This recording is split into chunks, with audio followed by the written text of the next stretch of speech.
Viewers, welcome back to my channel. Today best remedy with coconut oil. Dark circles ని ఎలా remove చేయాలో ఈ వీడియోలో చూద్దాం. క్యాస్టర్ ఆయిల్ ని కూడా యూస్ చేసుకోవచ్చు. క్యాస్టర్ ఆయిల్ ని యూస్ చేసే ముందు హాట్ వాటర్ లో లైట్ గా హీట్ చేసి కూల్ అయిపోయిన తర్వాత యూస్ చేసుకోవాలి. 1 స్పూన్ కోకోనట్ ఆయిల్ ని తీసుకున్నాను. ఫింగర్స్ తో కోకోనట్ ఆయిల్ ని తీసుకొని ఐస్ పైన స్మూత్ గా clock wise anti clock wise direction లో మసాజ్ చేయండి. ఇలా 2 మినిట్స్ చేసిన తర్వాత ఫేస్ వాష్ చేసుకొని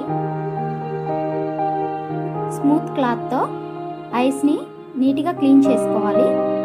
1 వీక్ కంటిన్యూ చేస్తే ఐస్ కింద డార్క్ సర్కిల్స్ పోయి ఐస్ మీ ఒరిజినల్ కలర్లోకి వచ్చేస్తాయి.